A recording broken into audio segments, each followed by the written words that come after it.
both the male and female perspective. So part of what we do at Creed is to do some fashion-like program that affects our personality, not only minority, because for the past 1 or 2 months we'll be asked someone maybe to join us. So we're not minority because we are Christians all over like that. So that's Creed. So in case we don't have a Creed, we're on social media as well. Next slide. Yeah, why this event? That's the thing that we need to talk about. Why are we doing thriving as immigrants in the UK? Why? Why? The next slide is what we're going to start from. I didn't put a picture of this man. I put in a list of some folks. That's Andrew Kenai. He was born here in Scotland so many decades, centuries ago. And this guy was born in this city that's known as Aberdeen, known as Glasgow and Edinburgh. But this city has been added to part of major city in Scotland, aside from this year.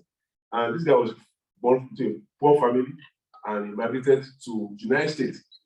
And this is one of the founding fathers. Not the founding father, but this guy was one who built the steel industry in the whole of the United States. He left Scotland, where we are, to the United States to build another country. Next slide is the job. I met Jenny Lang, so she's supposed to be part of today's event. And where I was talking to her that I want to understand the economy of Aberdeen to see how we that came to study here, to work here, can have a play. And what she told me on behalf of Creed is what drives this event again. She said, if you stay in this city too long, you will not see opportunities. But anytime you folks come here, you see things you don't see. I went back cold. I thought you would be a speaker. I said, no, sure, you guys see things that we don't see. And I Googled on internet again, immigrant entrepreneurs behind fantastic business. It dawned on me again that the major business in the UK that thrive now is formed that all of us came here either to work, either to study. And I spoke with Brother Lydia and the team, looking at what do we do since we have your people coming here to this city. And what we do is also to talk about it. Again, we already stepped down those two speakers. There are two actually. We wrote the Minister of State for Finance and Economy, that's Kate Forbes. It's also good here as well. She sent that mail. So at Kate, we're not doing just maybe talk here. We're going for deep things to talk to ourselves so that even while we are here for study or for work, we should be part of global key player. Next slide. So now we now do away with, I'm sure we will do away.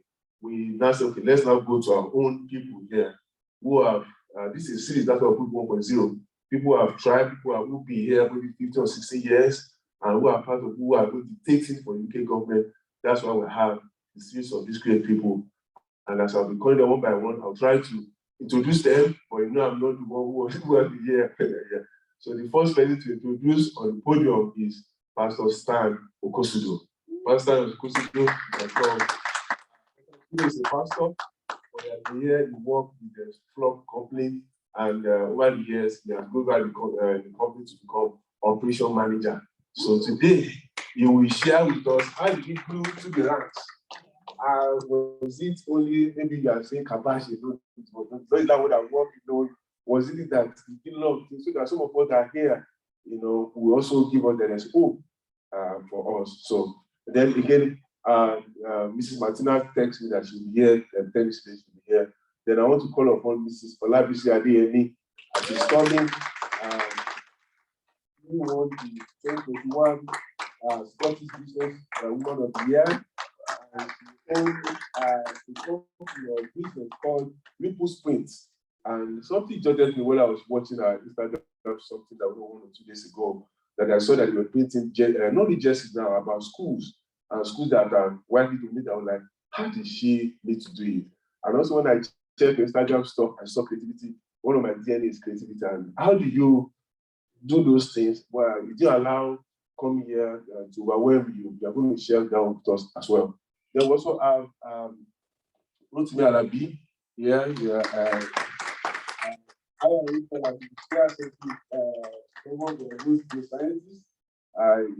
I think he has his second degree, first degree in religion, second degree somewhere in England in the south, then PhD University of Aberdeen, just like myself. I'm being partial. If I don't use it, I'm sorry.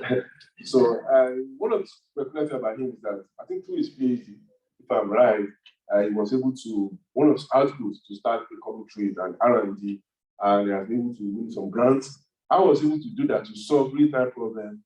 I don't know, he's going to share that with us. And the last person, the fourth person, okay, Sam Martinez will be here, and then Mrs. J.K. Motari, you hear her voice in the middle of the event, the kind of one person that I met during the event as well. So Miss Martina is here, you see. So I don't know how to put that. So Miss Martina, as you are just arriving, you just have to call you. So that is the rector of the University of Virginia. So I hope I won't say any class. I think any class will be that's the rector of the University of Virginia, all protocols, am I right? Because, so one of the things about Mrs. Martina is that she founded a company on asthma. And people try to Google again. That's the only company in the whole of Scotland that solved that problem. And yes, UK, right? So, and one question was that she has, I think, branches in Edinburgh, all of that, man, we likely employ me. I'm good in tech, so we just everything. But again, you see that if she came here, maybe and 2005, and could solve what other people did not see and solve it. Those are things we want to look at tonight, to look at everything. So that's why we didn't bring one speaker, because one way to learn for the way, diverse perspective. And the last person to be here today is the moderator himself. That's Mr. Cyril Prudenti. He's the president, JCI Aberdeen. He's also a business development manager in Blue Spark Company. So I know I'm young here in Aberdeen, 2 years, so I don't have any experience. Over to you. Well, thank you so much, Phil. Can we please give him a round of applause? So my task here is very simple tonight, and I'd like to welcome everyone here. I don't know if we could kindly move forward, if we could fill in the spaces in front. That would do us a lot of good. If you could please, I'll just take the whole thing.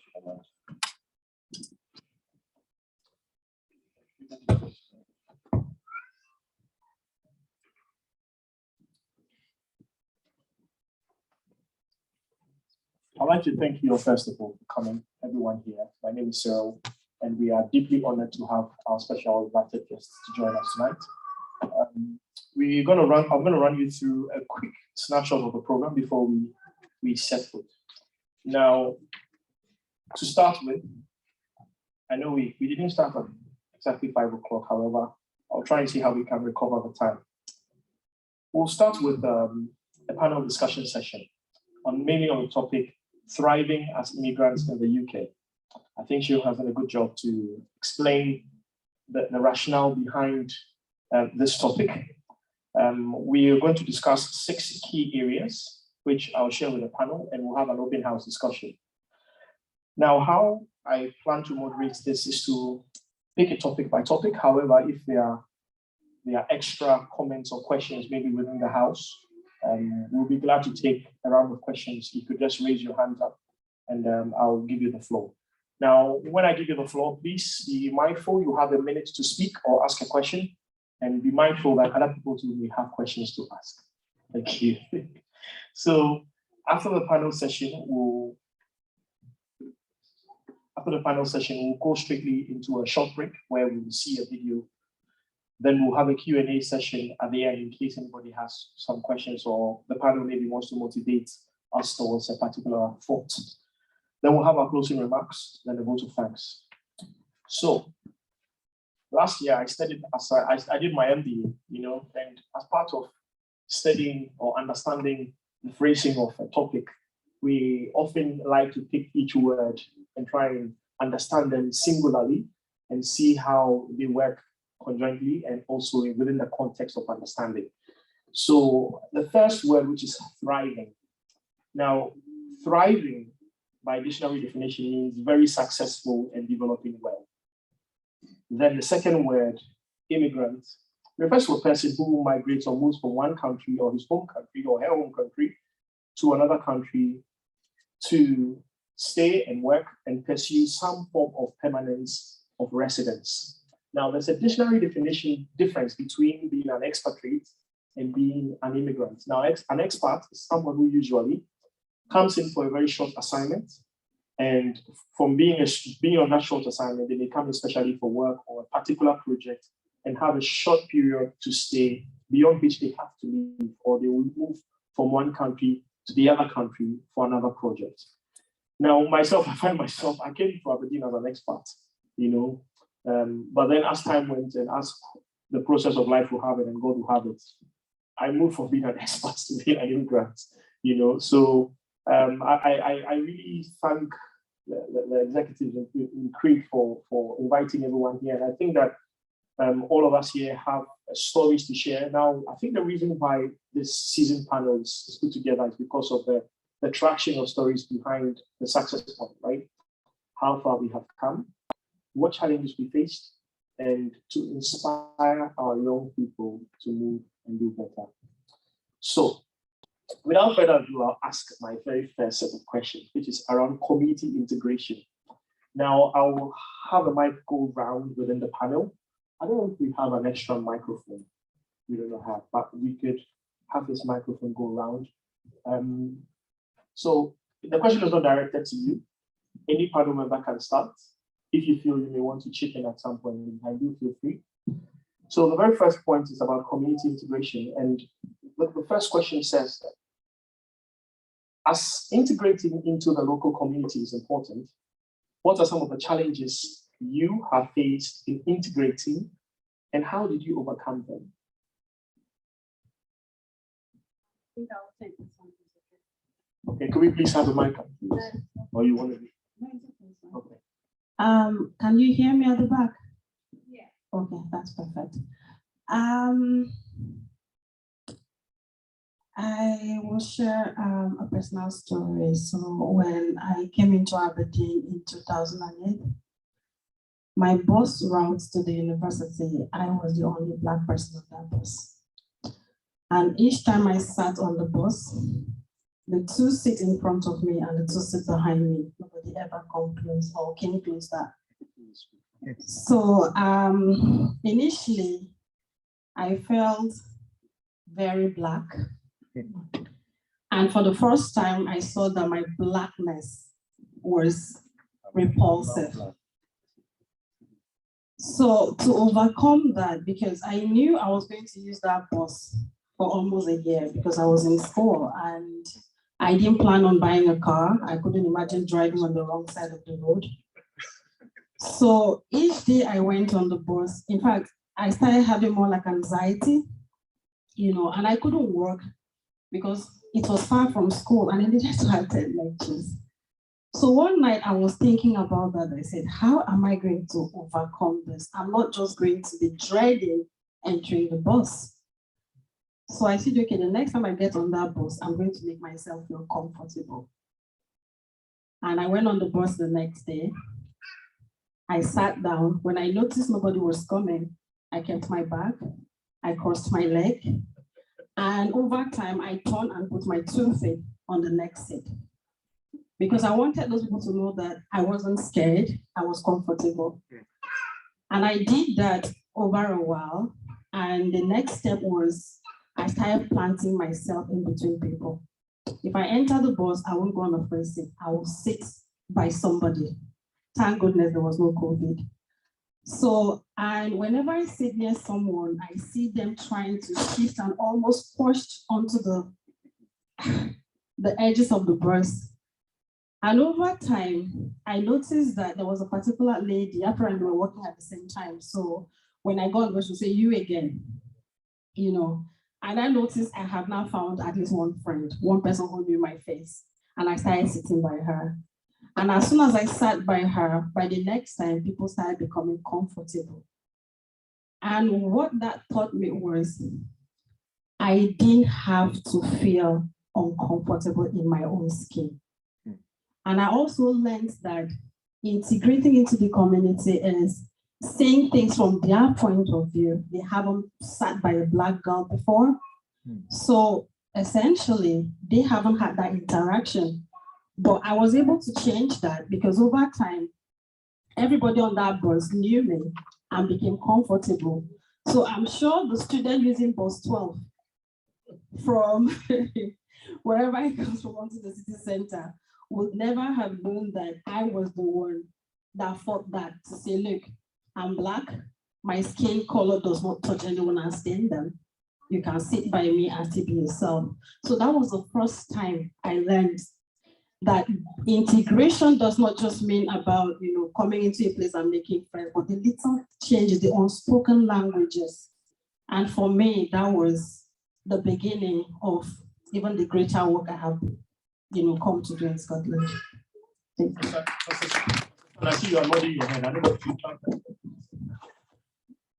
Thank you very much. Mine is not as vivid as being in the bus. I wasn't really privileged to take that critical notice and then because I stayed in the the student hall, just very close. Robert Gordon University there was just at the city center, not where it is now. Just to add to what she said, I think it's two things. There is a saying that out of the 100% thing that happened to you, 90% of it is about you, how you react. And I think that was actually by John Maxwell. In other words, what people do, what people say, how people look at you, will only amount to 10%. The other 90% is all about you. And I think that's what she said. So from my own point of view, when I came in, just like everybody, it is obvious we come into a new environment. What helped me to deal with it is that I came from a multi-ethnic nation called Nigeria. If you live in the South, where I came from, and you go to Southwest in Lagos, it is a different environment. People receive you differently. So I just had that mindset, look, you're coming into a new environment, people will definitely receive you differently, and I know we're experiencing that. But what we need to do is that we don't need to be angry about it. We don't need to be frustrated about it, because if you flip the coin, let's assume somebody from here come to my village in where I came from in Edo, in Nigeria.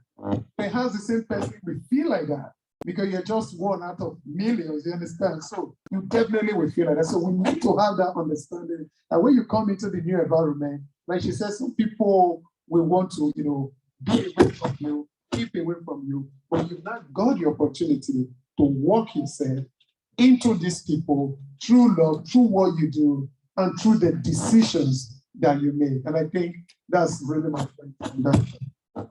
Thank you so much for that. Now, if I could just add real quick, for me, it's two things. I think the first one is being conscious, which is what Martina explained. So you need to make a conscious effort to integrate in anything. And I'm trying to be general here, not just being an immigrant. In anywhere we go, if you go to a company where it's mainly men or mainly women, it's the same thing that applies. So you need to make a conscious effort to want to kind of integrate and get to know your environment. So that's one thing for me, especially for us immigrants. When we come to a new place, wherever we find ourselves, we need to learn about the land, learn about what makes them tick, the food. We have a lot of Africans or that come and they've never just tasted Scottish food before and ever. All those things are to integrating, because sometimes that gives us a kind of talking point with the locals when you meet them. And the other thing, real talk, because I'm probably going to have a go at a lot of us here today. The second thing for me when it comes to integration is you have to be absolutely good at whatever it is you do. And I'm not talking about just career-wise or the way you carry yourself or how you speak or anything. In everything generally, you have to be absolutely good. One of the things that I would say I have learned, obviously moving here, is about time, being time conscious. So that's why I said I'll have a go at people. Some of these things they help us to integrate. So if you go to an event organized by locals and they say two, they're starting by two. So it's not for us to get there by two, it's for us to get there by about 1:40. So these are things that, help us to integrate. And you find some people, how is that person doing it? It's just as if she wasn't born to, she's actually learning. So I think those are two things for me that has really helped me to integrate is looking, okay, what's going on here? What can I learn here? Is it about their food? Is it about the way they talk or the way they carry themselves? What are their jokes? How things they talk about, they're very into football. I'm not into football, but there's some things if they talk about, the dons now they call them, I'm not going to be totally blank about it. I'm like, oh, yeah, I've never said Alex Ferguson had something to do with football. Exactly. So I will say something, that, oh, yeah, blah, blah, blah. And then, then they talk and then I learn when we keep talking. So for me, helping us to integrate is number one, being absolutely good at whatever it is you do, time and, everything in general, and also being conscious to kind of put yourself into that situation. Thank you so much for that response. Now, it segues, thank you so much, everyone, for all the members of the panel. It segues into the next thought, which is about networking. One of the lessons that I have learned is that networking is important at every level, right? Now, Dr. Alabi, I want to direct this question to you. I know you founded the rap microfluidics.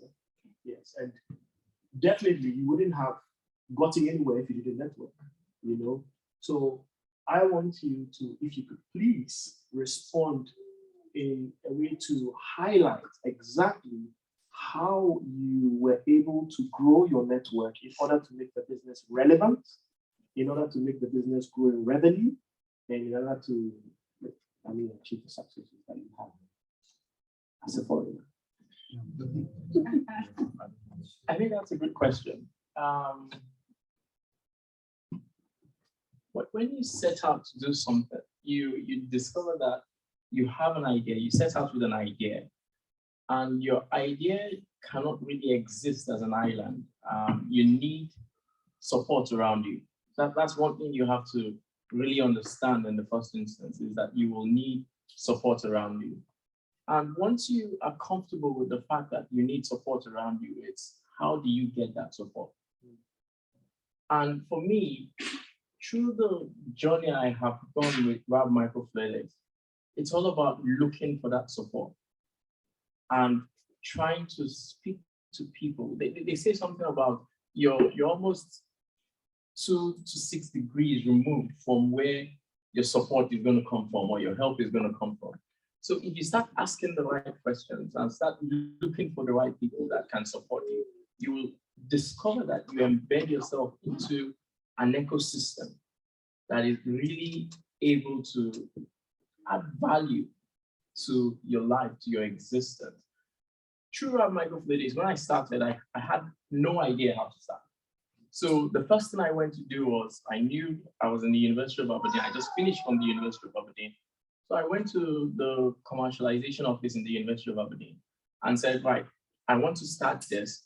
I have this knowledge. How can I do it? And someone was willing to listen to me. And I gave her what I had written, and she said, right, this is more or less a research. You need to think about it differently. And then she signposted me. Signposted me to Elevator UK. And I went into Elevator UK and I discovered that there was a whole community that I did not know about. And then I started to speak to them and they said, okay, right, they're running an accelerator program. I should join the accelerator program.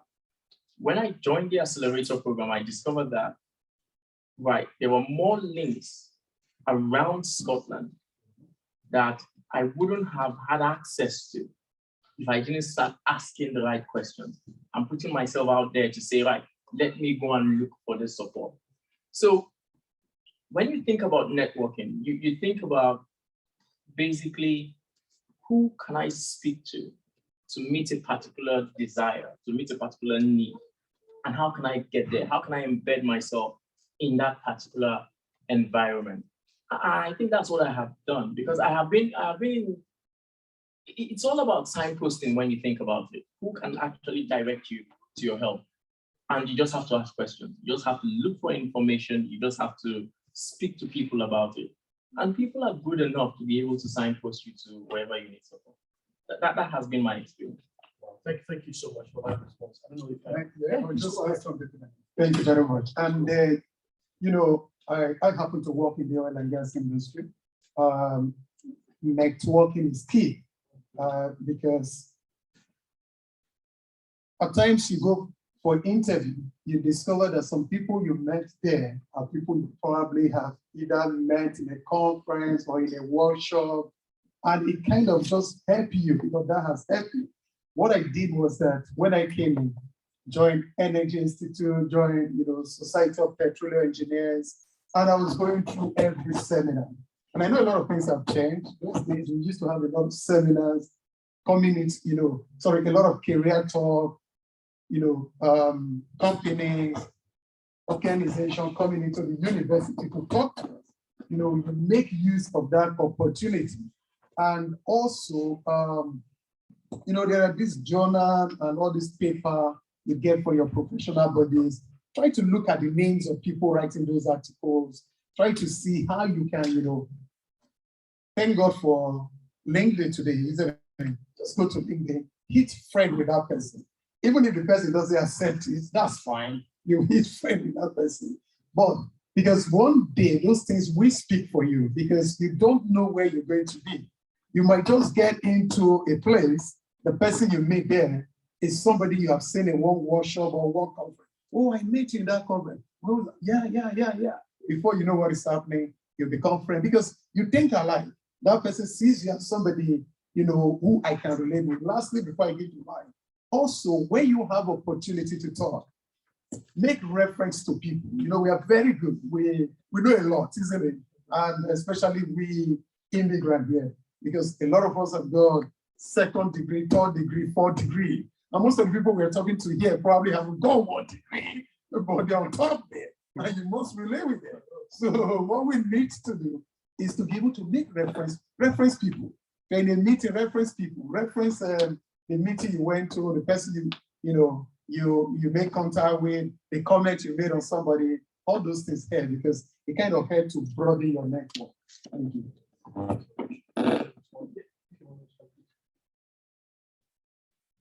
The other thing I would like to add,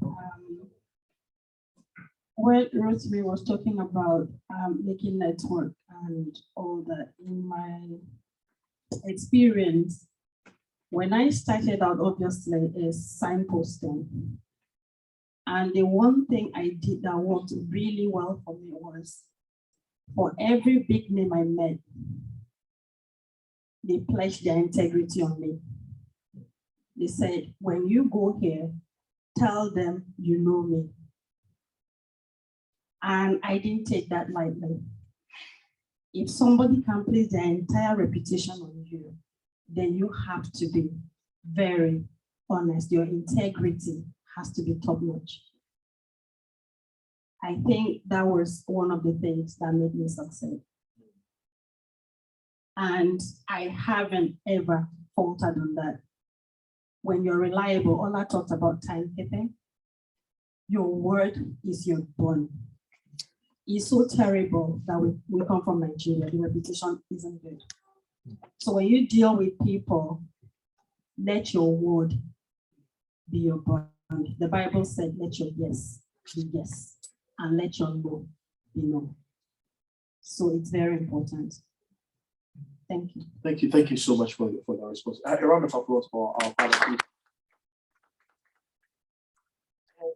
We want to swing into a different topic, right? Which is we want to swing into a different topic, which is about family life. Now, I know raising children or having children in the UK is quite different from having children at home. At home, there's a host of people who can always support you. Yeah. At home, you're expected to have 4, 5, 6 children. As many as you wish. But over here, I see that even with moving from 2 to 3, everything can change by the third. Car size, home size, and everything changes significantly. So I want to ask this question, and if you would please allow me to. How do you, well, would you say that raising children in the UK is or should be maintained within the UK capsule alone, or it is necessary to imbibe African values when raising the children within the UK? I know that you are a mom of 3, and sometimes when you see her at home, she's like a commander general. I tell you, one day I went to her house and I was like, wow, how do you do it? If you could please respond first. I know maybe not all of us have children at the moment, but as many people we want to respond, please feel free. Okay, thank you for the question. I'm a mom of 3 amazing kids, 3 generations, I call them, because each one is a force. So I think, answering your question, I would say you have to have a blend. We cannot deny the fact that we are, well, we're Africans, or we're from, all the different places we're from. We cannot deny that, and that is a part of our DNA. So even if you don't want to, it somehow, goes into your children, the way you raise them. But obviously, we need to understand that here, where we are, I would say, well, Scotland, there are rules, there are laws, there are so many limitations here and there that we need to be aware of. And that awareness is not necessarily to scare us that, oh, you can't smack kids or blah, blah, blah. It's not necessarily to scare us. I think those rules are there to help us to know how to deal with our families, with our children. So for my kids, I obviously give them a blend.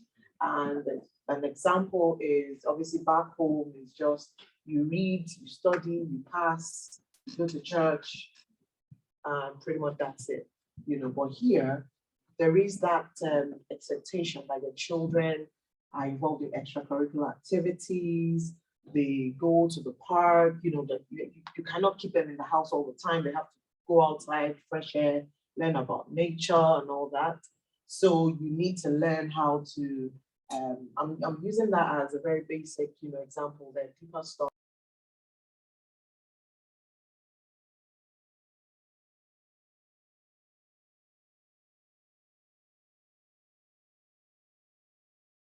So you need to be able to support them in these things. And I think the joy is when you see those children thrive, I think it's actually the pride of the parents, because I'm the one shouting like, oh my God, and the child is just going, that was last week, remember, you don't even understand, So it's, your pride and joy when you see them thrive. But in that, what you also need to teach them, the African way, you're resilient, don't give up on stuff, you're strong. And for example, my daughter is who I would use,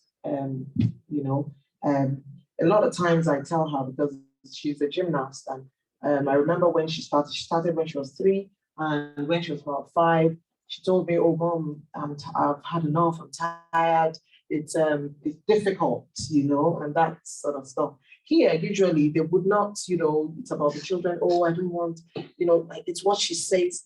But I think the African thing in me is that it's not what she says, because we have been investing since she was 3. It's not cheap. So let us, my dear, let us see. Let us see through to the very end. So any of them that tell me, oh, Mommy, I want to do football or whatever, ask them, are you sure? Because you're going the long haul. So if I'm going to have to, from work, as in the routine sometimes is crazy, So if you want to do this, don't do it as I feel like. It's not in my own picture. You can't tell me what you feel like. You have to tell me what you're willing to really learn, and you stick to it till the end. And so I tell her that you cannot, it's difficult. Nothing that you start initially becomes, it's easy. It gets difficult first, and then it eases up.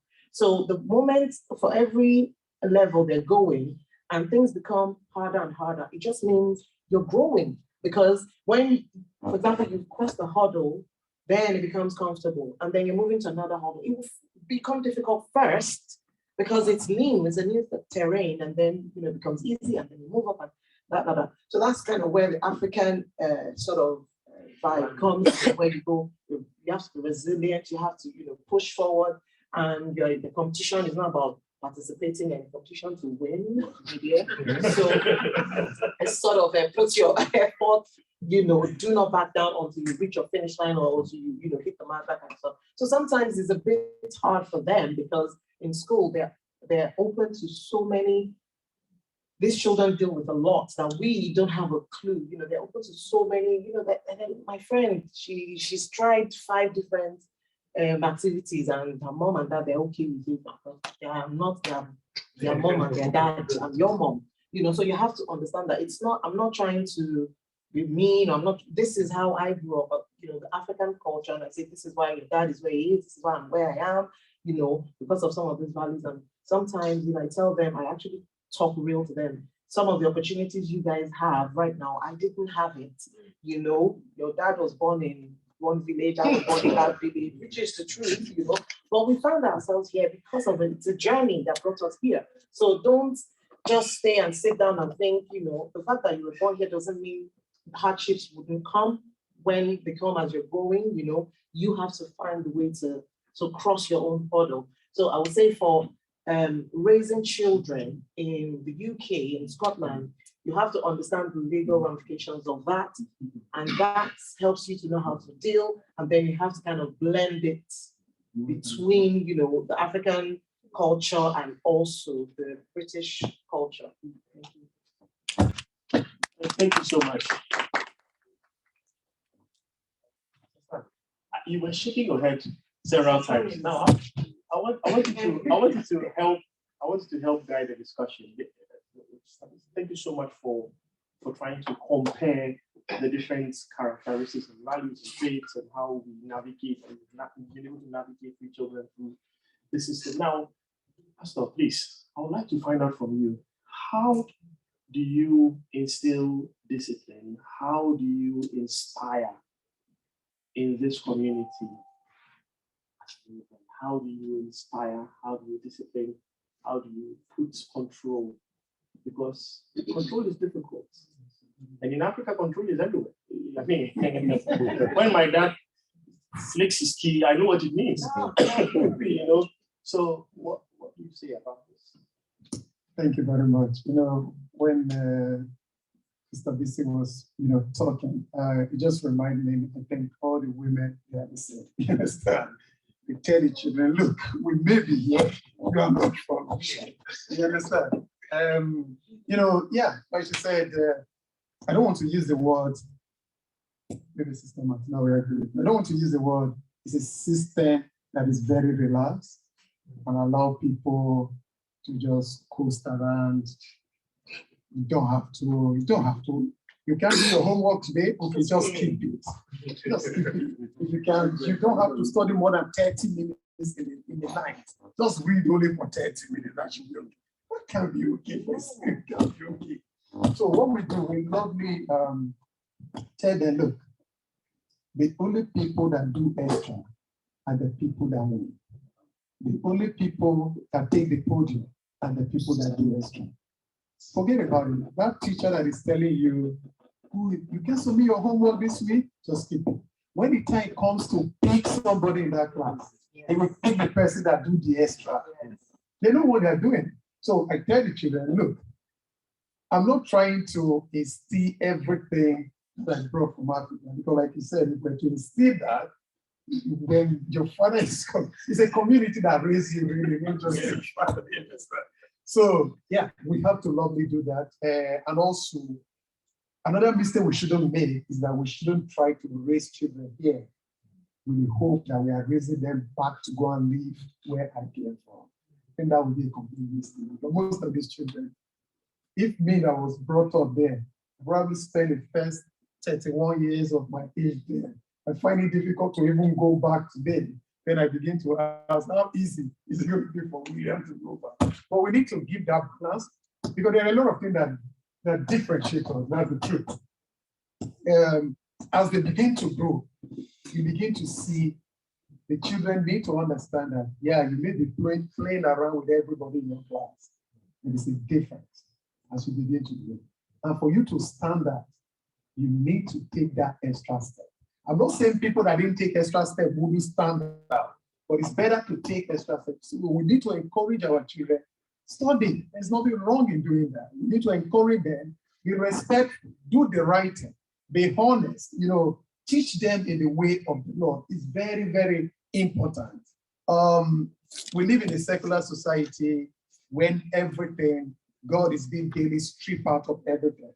We shouldn't make that mistake. And how do we do that? Most of the time, it's not really what we do, it's the action that we do.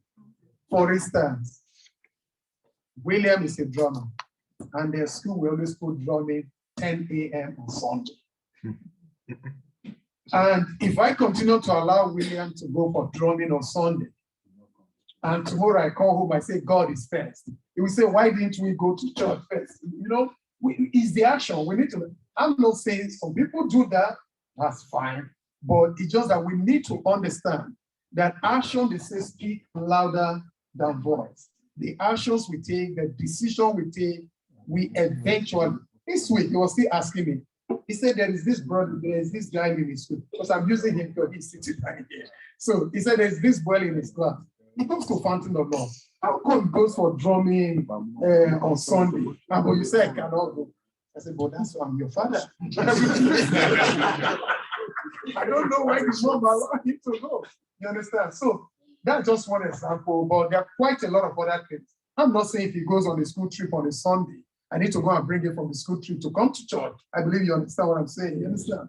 But there are times that we need to take that decision to really distinguish and make them to understand, because we want to train them to be engineer, to be aeronautic engineer, AI engineer, but we also need to understand that these guys are growing up in a society that they are very few, just like you and I are very few. So we need to understand that, because if you look at the history of this country, I think this we were celebrating the Windrush, isn't it? Yeah. If you hear the history, like how come almost 75 years, this is where we are. So who is telling me that in the next 7-10 years, when he would have been the university or finished, that is going to dramatically change? We need to understand that what is keeping you and I today is probably the training that we had and where we are coming. So please let me say that. Thank you so much. I'd like to go to our next topic. I'm very careful with time. And I'll direct this topic to both Dr. Alabi and our dear rector. What would you say? Would you say Her Excellency Rector or? Well, I'm a Christian. The title is Lord Rector, but Rector is Lord Rector. Okay. Thank you so much. So now the next question is on diversity. The next block of questions on diversity. And the first one is that, do you think that the UK or Aberdeen is genuinely diverse because it wants to be or because it has to be? That's a slightly difficult one. Would you say it wants to be diverse in the sense that it's trying to get the benefits out of being a diverse community, or it has to be because it's forced? I think there are a multitude of things there. It has to be diverse. Okay. It has no choice if it wants to succeed. Why? Human beings become better when you're able to basically transplant various skills, various experiences, various backgrounds. You cannot have only one set of thinking that is superior. It is not possible in the world we live in anymore. Yeah. You have people with different sets of skills, sets of backgrounds that tend to influence the outcomes of how it is the world actually turns out. And that is why you cannot necessarily rely on one set of race or one type of thinking in the world that is almost very, very multicultural, very, very multiracial, very, very diverse in the world we're living in. So for Aberdeen to be successful, it cannot be, it has to be diverse. It also wants to be diverse because We know where we're going. We know the value that diversity brings for success. But there are some resistance that you will face in that diversity. And you might tend to see it as you go higher and higher within different specialties of life. So the people that truly break out are people that truly stand out because of the kind of environment you're in. Let us face it. You are most comfortable, and this is where this conversation started today. You're most comfortable with your type. That is, it's just natural. It's a natural human thing that you're most comfortable with your type. And by default, you will want to select your type. By default. It happens in Nigeria. You go to Nigeria, it says, it's a Hausa man, I'm a Hausa man. I think I prefer the Hausa man. It happens everywhere. So you have to make a conscious effort to be able to really coexist. It is intentional. Whatever you do to coexist in somewhere that you're almost alien has to be intentional. So Aberdeen has to be diverse because diversity will breed success. Intentionally in Rap Microfluids, I'll use Rap Microfluids as an example. When I started the journey, at some point we had 100% guys in the room. And you tend to see the kind of way people start to think. It's all very heavily masculine. There's almost a lack of empathy in a way. It's all egos. Egos on the table. And I made a conscious decision that, right, we have to change it. And then we introduced the female into the team. And the stark difference that you could see from the way the guys were behaving, things that you'll have felt free to say before. You say, okay, right, I have to consciously not say the wrong thing or consciously mind who is here. It has to be intentional. So yeah, I think Aberdeen cannot really exist without the diversity. You can see Aberdeen, what diversity has brought to Aberdeen in terms of success. Aberdeen wants to be diverse, but there's some resistance to people who want to resist diversity just because sometimes it is just a natural human thing to just stick to your type. Thank you so much. And now I would like to put a little bit on your question, if you don't mind, Martina, please. I would like to, in the light of the same question, I would like to ask, how do you make your difference a selling point? When you go to the boardroom, when you go on the council table, the discussion, you log in or you attend that meeting, how do you make your difference as a Nigerian, as an African, as somebody out in the diaspora? How do you make yourself that selling point? That like he said, the salt within the soup, salt of life, something like that. How do you do that? Because I guess a lot of people here will be faced with that challenge, So how do you do it? I think somebody has answered that. You have to be very good at whatever you do. The Bible said, whatever your hands find to do it well. When you're good, nobody can avoid you. And when you're good, it means you're sound. And again, I always use the word because I can't do that.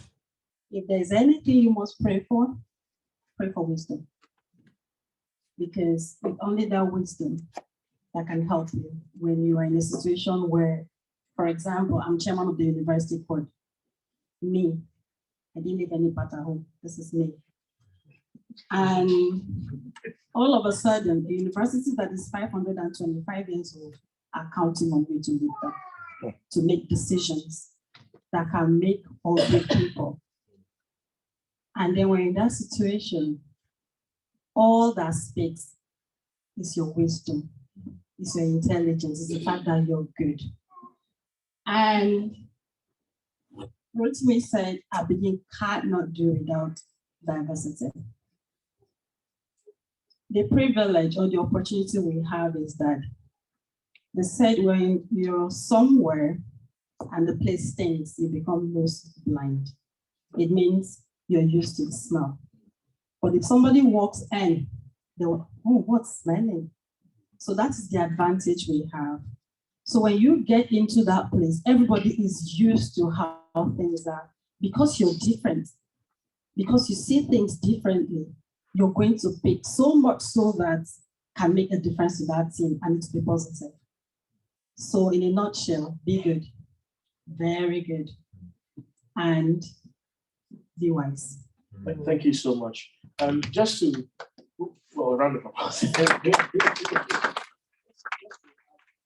to that, I think that the beauty of this panel is that we have a rich background here. Someone in business, well, I'm an entrepreneur, also an entrepreneur, but half entrepreneur, half academic, blend. Then we also have a project manager, then we have an academic, who also has a business or non-profit business engagement. So, but my question goes to BC with this one. How do you make sure that you are communicating right? She mentioned that if you get into the room, you are the one who will smell whatever is smelling there, and you notice it and maybe observe and communicate that, right? Now, what form of communication style has made you win? That's hard. And I say hard because we have different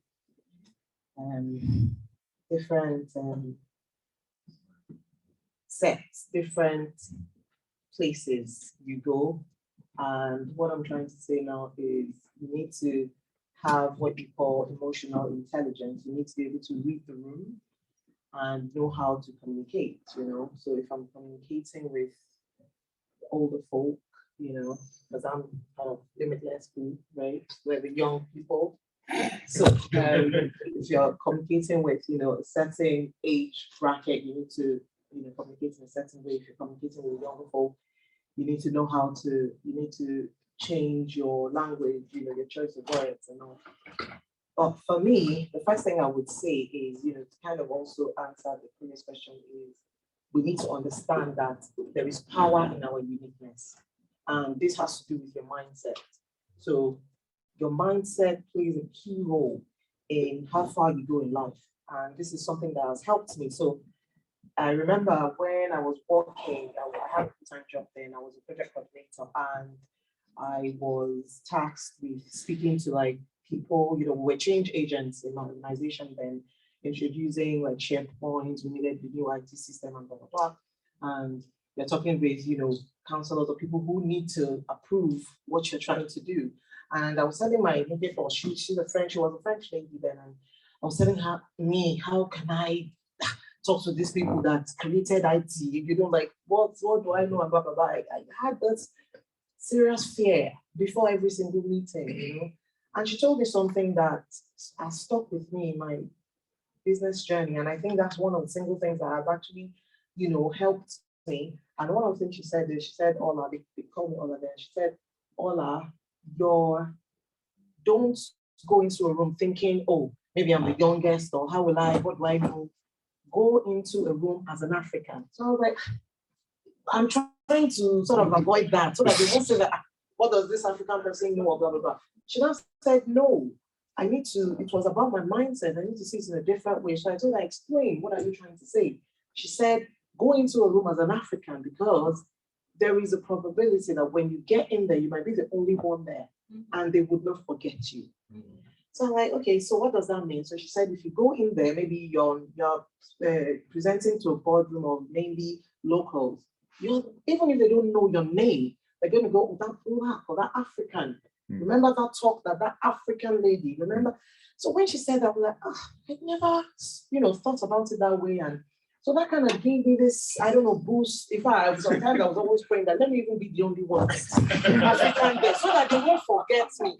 And then I empower myself so that when I get there, I'm looking for something that would make me place a mark, or maybe they should just say one topic that is my power.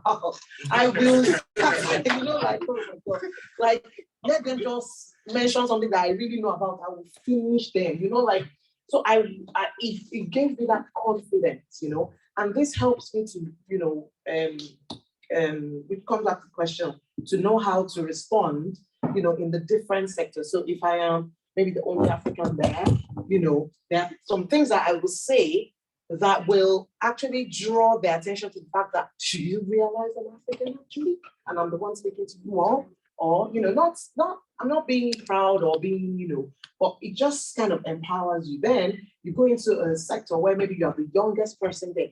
Use it as there is power in any uniqueness we find ourselves in. If you go in and you are the only female there, use it to your advantage, you know. If you go in, you are the only male there, or you're the only engineer, or whatever it is. You know, for me, when I go in somewhere, I study, I go, okay, so what makes me unique here? I'm the only Christian. It could be anything. Use it, and you know, like my team in the office, and sometimes I always regularly talk to them, and maybe we're doing something. Some of the things you do are so difficult. Sometimes you don't know how to, this person wants this design, and you just don't know how it's going to fit into that little space. And so we are problem solving as we go, you know, and they go, oh, I can't, or that thing gives me, you know, like I can't, it's hard. I'm like, that's why it's, you know, I'm almost telling you, that's why God brought this job here, so that we can solve it and we can crack it, you know. So you can't, don't tell me you can't, you can do all things. Like if in our workshop, it's massive on the wall, I can do all things. I don't care if the scripture is there. So that even unconsciously, you know, when you see it, it's speaking in your subconscious. So I can do all things. So now they get to a point where there's always, you know, if there's a problem, in fact, it's like, okay, guys, now we have something, just how do we do? Let's try it. No, we'll try it again. We'll do this. When we nail it, as in you see them, they are doing like this, and, you know, I'm the one probably sitting down. That's, you know, what I speak to them about as well. You know, whatever it is, where we find out, I'm an emotive person, you know, I'm not hard, if you know what I mean. So that helps me. So, you know, I care about what is going on in their lives, not just the work, you know. So I think that also helps me to kind of get through to them, to people generally. Oh, how's your day? Genuinely, you know, I want to know how's your day, how's things going with you, how you. So I use that to my advantage. Well, fantastic. You can do that in a minute, please. So communication is key to success. It is absolutely key to success. And there are two things that stand out for me in communicating. Is you have to be clear. Clarity is important. And then you have to be able to confirm that whoever you're speaking to got it. If not, you have not delivered your message. And I learned that the hard way. So there was a time I was trying to raise investment, and I was speaking to the investor, and I explained to him what we were trying to achieve. And then he said, so you're trying to build something that you still have a long time to actually get to. And I said, yes, because that was the truth. But where we wanted to get to, I hadn't really basically told him exactly what we wanted to achieve. And then he said, right, you guys are just too early for us. We're not going to invest. And I was like, okay, that's fine. I took that back and I talked about it. I ruminated about it. And I was like, what has happened? It wasn't the investor's fault. It was me that didn't deliver the message because we were ready for the investment, but I didn't communicate. So the next opportunity I got with that investor, I told him the same message, but in a much more clearer manner, and confirmed that he knew what I was saying. And he invested 1.3 million pounds. And the difference was the first time around, I didn't deliver my message. It wasn't the investor's fault. I didn't communicate. The second time, I had learned from that process. So anytime I'm speaking to, I employ around 13 people right now. And anytime I'm speaking to them, I deliver the message and make sure that they understand it. How do I make sure that they understand it? I confirm that they actually have gotten what I have said. And to confirm that I said, do you understand what I mean? Can you tell me in your own words what you think I'm saying? And if they have interpreted it differently, I say, okay, no, this is what I mean. And then you reemphasize that. It is absolutely crucial that someone gets your message. Because at the end of the day, if you cannot deliver your message, you're not going to go anywhere. It's as simple as that. That's why I wanted to thank you so much. A round of applause. We pray that as we improve our communication, we'll have more than 1.3 million followers. That was a nice one. Thank you so much for adding that.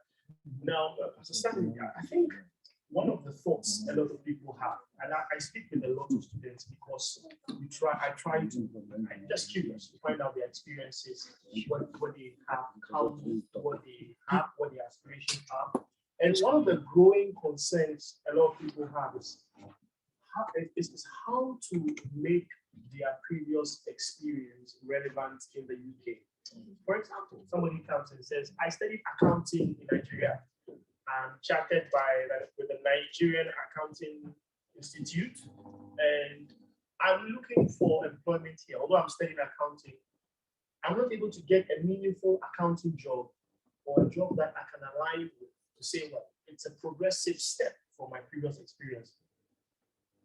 What do you do? Thank you very much. That's a big issue that a lot of us will face.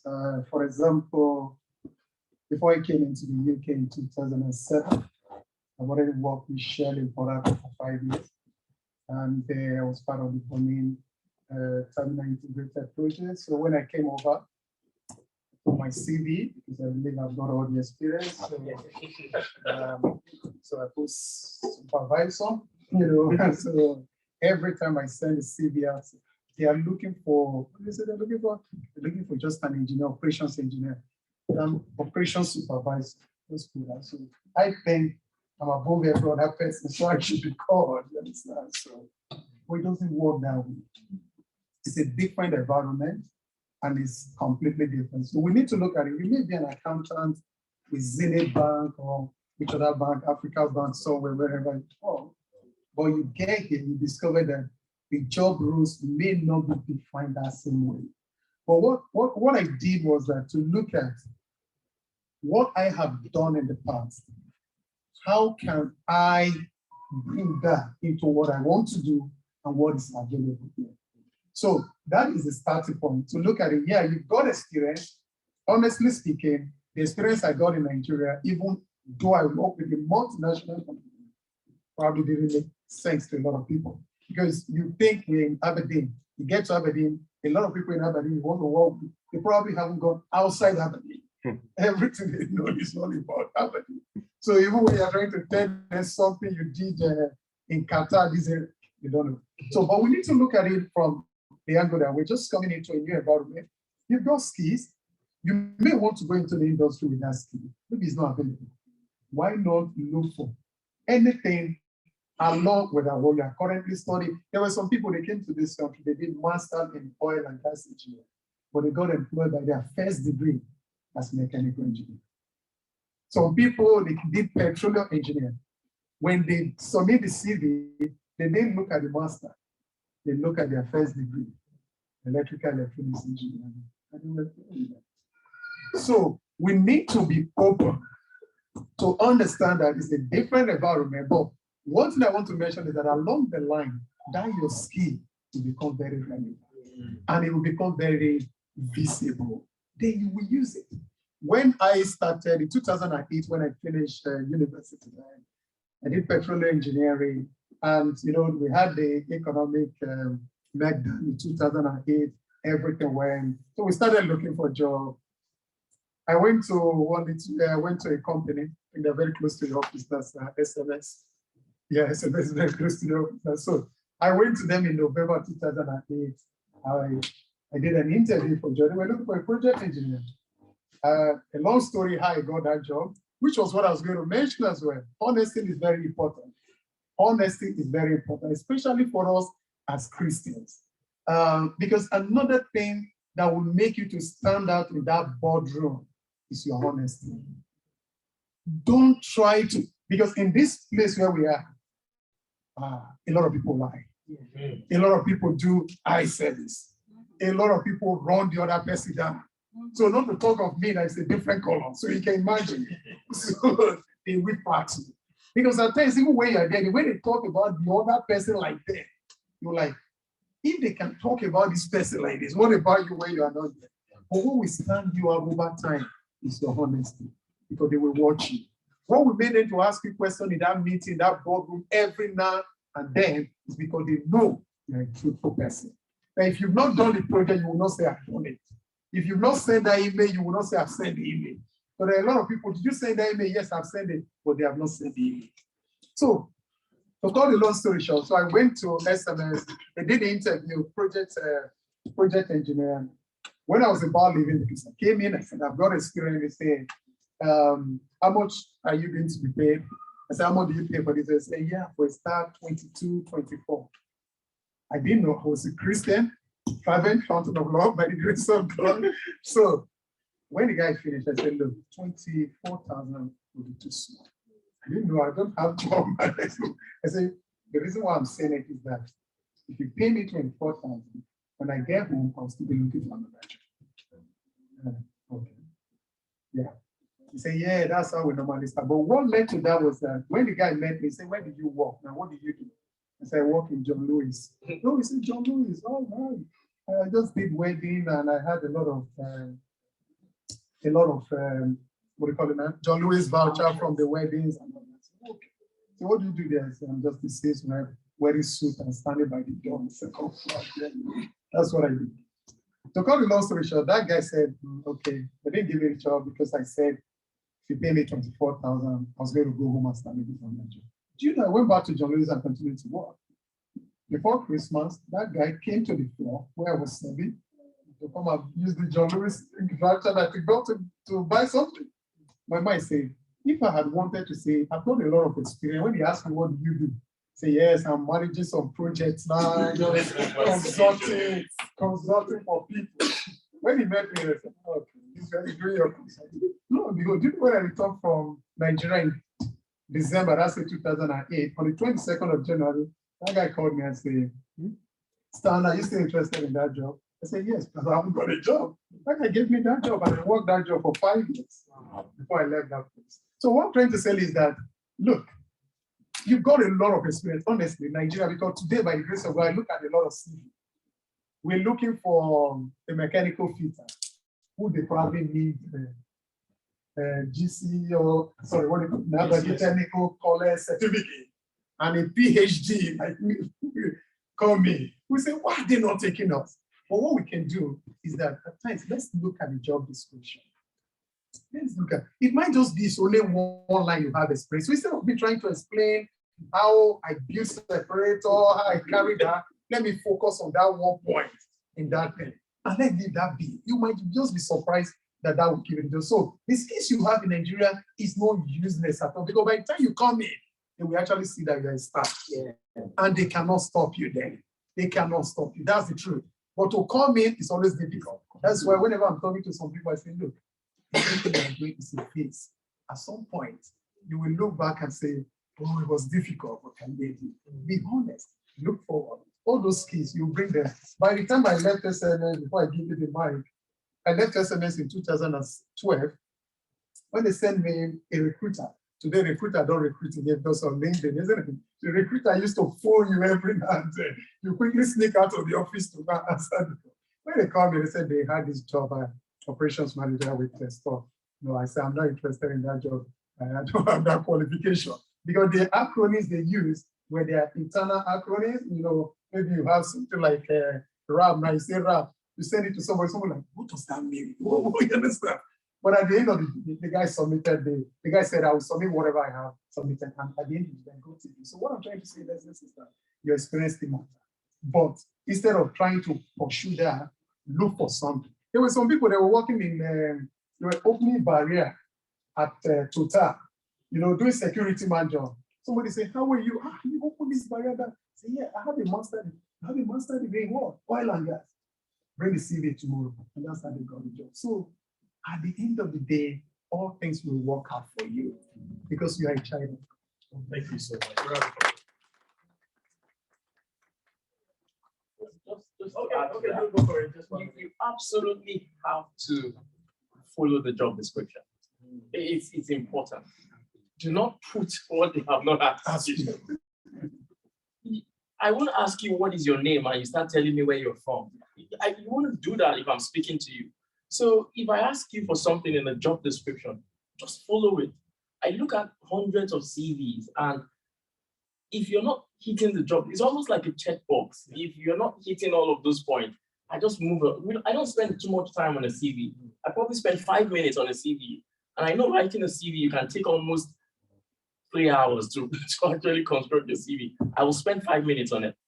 And I'll just look at it. If you're not hitting all of the things that are in the job description, I'm not interested. And I just move on. So basically, follow the job description, put the relevant experiences. Because that way, for me as a recruiter, I can say that you understand what it is we're looking for. You are able to deliver what I want, not what is irrelevant to the job I'm looking for. And then later on, when you get the job, then you can start to show how fantastic you are. But initially, just give them what they want.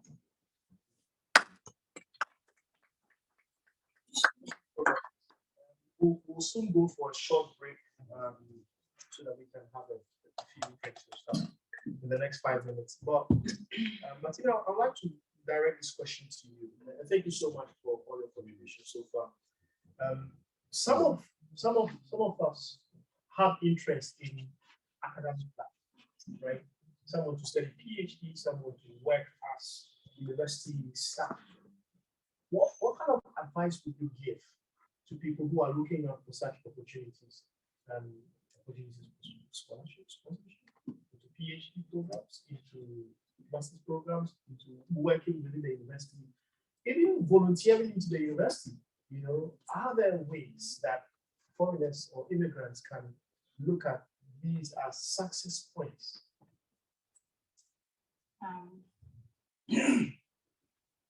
It's relative, I would say. For PhD, we have designated scholarships, and sometimes it's unfair because whoever. Sorry, just is the back one? It's okay. So, Okay. So whoever would have given the funds for that scholarship will always have a clause. So for example, recently we advertised for, I think we're given almost 4.2 million donation by some people for students to study anything related to soil science. And now the people who gave that money will make a clause to say this sponsorship or scholarship must be for people from Scotland. And the university must only give that scholarship for people from Scotland, not even England. So it becomes very difficult for people like us. Like I work in the tech sector. The University of Aberdeen is a charity, obviously, even though it's massive. So for every grant you have, there are terms and conditions that must be met. And unfortunately, like I employ people, and in most cases, I can't really employ anybody from outside Scotland because the government will say the person must be from Scotland. In some annoying cases, the person must be born in Scotland. So when you have those kind of clauses, there's really not so much. But what the university is trying to do, because obviously I'm trying to see what I can help, you know, COVID happened, things are difficult, cost of living is not just in the UK, it's everywhere. So for students trying to do PhD, masters, what can the university do? And we're having conversations. I think they've even done some like 5,000, you know, pack scholarship and things like that to encourage students to come and study. So again, like I said, it's relative. And about employment, the University of Aberdeen is an equal opportunity employer, obviously. So if you advertise for a job, please don't hesitate to put in your CV or your application. What the university is trying to achieve now is diversity. So for example, if they have 10 CVs and one person is Black, they are most likely going to look at that CV first. So the opportunities are there. Equality, diversity, and inclusion is the new thing for every employer. It's not a tick box, it's a genuine criteria.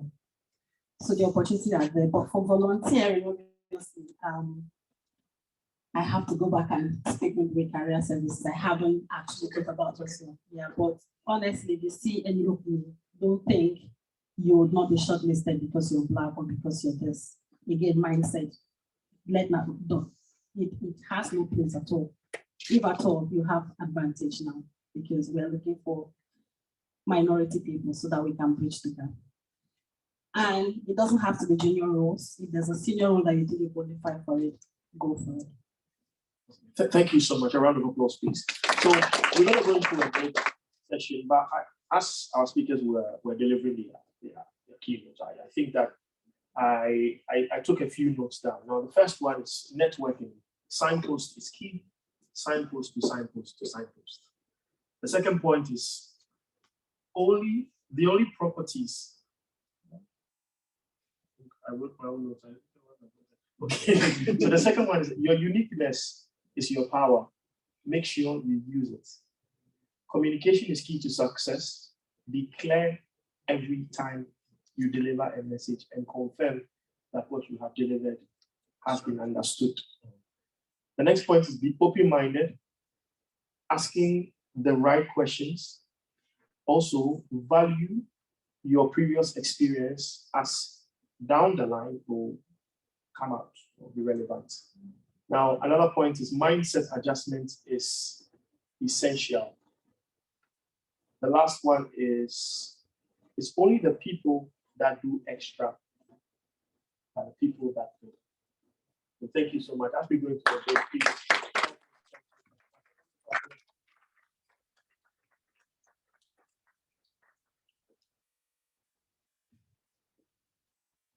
Hi everyone, I'm Yekemi Otaro. Thanks so much for inviting me to speak at your event. I heard about Creed Aberdeen from Oluwaseun, so a huge thank you for inviting me today. I can also see that you've got an amazing lineup of speakers, most of who I know, so I know that you are in for a treat today. So just a little bit of background. I moved to Aberdeen about 18 years ago, and I came with my husband. We've been married for about a year and a half at the time. I finished a master's degree in petroleum engineering before I came, and my first job was at Total in the reservoir engineering team. So, coming into Aberdeen with, an education, but not knowing whether that would be applicable or whether I needed a UK degree to actually get the sort of jobs that I wanted to get was a little bit of a concern. So I suppose when I go back to the theme of your event today, looking at immigrants and how we can thrive in the UK, I think one of the first lessons I learned when I moved to Aberdeen was not to believe everything I hear, okay? So when I moved to Aberdeen, one of the first things I was told is that because I didn't have a UK degree, that I wouldn't be able to work as an engineer, okay? And I heard this from other Nigerians, right?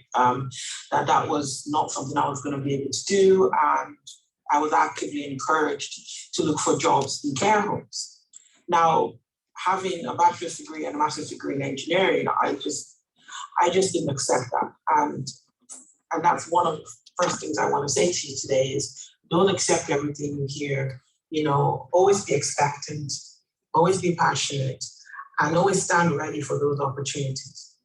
So the first thing I did was to just, carry my knapsack, had my CV in it, and I walked along Union Street, putting my CV into every recruitment that I came across. I was just refused to accept that. The only place I could work was at care home. And that was in 2004, December 2004. I want to encourage you to have that confidence to go for what is yours. Today, I'm doing a whole lot of different things. So my journey from Total, led me to work for companies like Schlumberger, and I worked for GE. And I also got a couple of other degrees to help me take on the sort of role that I wanted. So I wanted to move away from technical roles and go into commercial roles. So I went out and did a degree. So my second point is that if you are not in a role or position that you feel passionate about, please go ahead and upskill yourself. And upskilling yourself doesn't necessarily mean going back and getting a degree. I have an affinity for education at university, but it's not the only way. You know, take on volunteer roles that allow you get that experience. Look for a mentor, somebody that you look up to, somebody who is maybe doing the sort of things that you want to be able to do, and learn from them. You know, do online courses. There's so many free online courses that you can easily get on and upskill yourself and do something that will move you closer to maybe some of those roles that you want to take on. So be willing to invest in yourself. One of the challenges that I came across in general was people had a certain stereotype about what a Nigerian, you know, is and how they behave and what to expect from them. And some of you listening to this may be in a similar position, or you have been in the past. You know, just the general assumption that, you know, we are not maybe as well educated. They maybe not expecting us to be 100% honest. They're maybe expecting us to be late for things like that. And it's not completely wrong, depending on, I guess, you know, your background, where you come from.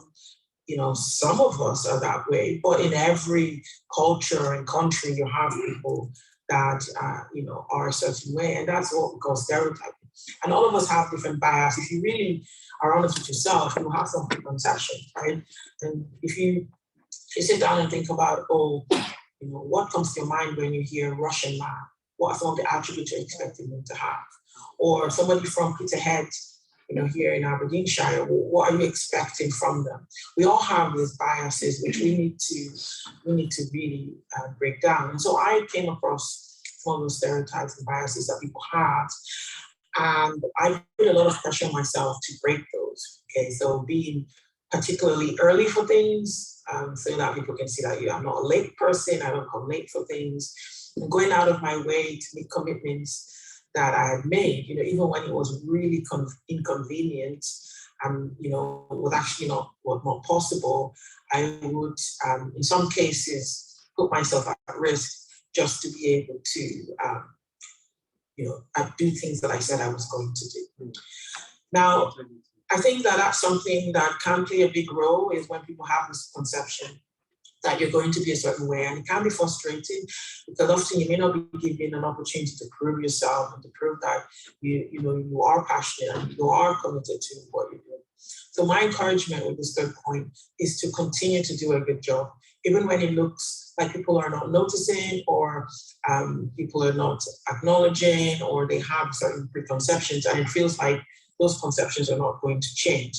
Continue to do a good job, because we know that at the end of the day, you know, hard work pays off and it's indiscriminate. So what I mean is, regardless of who you are, hard work earns you respect. And I've definitely seen that in my career. Just working away, doing what I'm passionate about, navigating through different career changes, and just, you know, trying to act with integrity in everything I've done has accumulated in a certain amount of influence and a certain amount of credibility. It wasn't on purpose, it was just, you know, making sure that I'm always a person of the character as much as I can be. And that really adds up and gives you the credibility. So that what happens in the end is other people are talking about your character. And those preconceptions do change, because like I said, hard work is something that everybody respects. I think the final point I really want to make is around taking opportunities. And that's something that I've done, and in particular in the last 6 years, is not being afraid to take opportunities. So for instance, I knew a few years ago that I would really like an opportunity to join a board and to be a board member and be, you know, one of those people that is helping to drive strategic decisions in companies. And I didn't mind whether it was charity or for profit. I just wanted something board level to add to my experience and ultimately to my credentials and my CV. And so I saw, it was on LinkedIn, an ad for a board member to join an organization called Interface. Now, Interface is like a matchmaker between Scottish universities and Scottish companies that are looking to drive innovation within their companies, but maybe don't have the technical skill set within the organizations, or they want to test out an idea before they roll it out. So I saw this ad, and I mean, it was not something I had experience doing before. I hadn't been on a board in that way. I've been a trustee, in my church. I've been trustee for 4 years, which is a bit similar, but this was slightly different. I didn't, like I said, have the experience of being on a board in an organization like that. But I went ahead and applied. I felt like I was bringing some interesting skills to the table. I had a technical background in engineering. I now had some kind of marketing and commercial skills as well. And I knew that our board was going to be full of Scottish people, and it was going to be full actually of academics in particular, and that I knew I was going to be different within that board. And it concerned me a little bit. I thought, I hope they listen to my voice. I hope that I can really contribute. So I went ahead and I applied for the role, and I was called for an interview. Okay, and I went to Edinburgh and I met with the chair of the board. In fact, at the moment, the chair, she is the vice chancellor of Edinburgh Napier University, and that was around 4 years ago. And I eventually got that role on the board. And it's just an opportunity that I wouldn't have taken, say, 10 years ago. I wouldn't have had the guts or courage to apply for that role. But I was already at this point where I was feeling like, look, if you don't take these opportunities, they're not going to be handed to you. No one's going to say, oh, we've noticed you sitting quietly waiting. Here's an opportunity. You need to take them, and you need to take them with confidence, but with respect as well. And I suppose, just to close out, I want to encourage you to be confident. And confidence is different from being rude or being arrogant. When you put confidence next to respect, what you get is an opportunity to really influence. But without respect, it becomes arrogance. So when you're taking these opportunities, be confident in your ability to do the job, but also be open and respectful to the fact that other people are going to have a different view, that other people are going to have hang-ups actually that are not your problem, but you do have to accommodate them in that scenario, because people want to feel like they can work with you. They want to feel like they can change your mind on different points. So if you come across kind of all set, and not looking like you can waver, or that you're quite difficult to work with, it doesn't matter how smart you are. People are not going to be keen to be around you. It's just the way it is. So often when I hear confidence being talked about, I think sometimes it can be mistaken for being brash or for being arrogant. And yeah, sometimes when you're confident, some people will think that you are being arrogant, but I wouldn't let that put you off. As long as you know that you're doing it with respect, don't ever dim your light just so that somebody else can feel better about themselves. Always put your best foot forward. I hope that's helpful, and apologies for not being able to be there physically with you today. I have another engagement, unfortunately, but I'm delighted to be able to speak to you and to share this message with you. Thanks, everyone. Bye for now.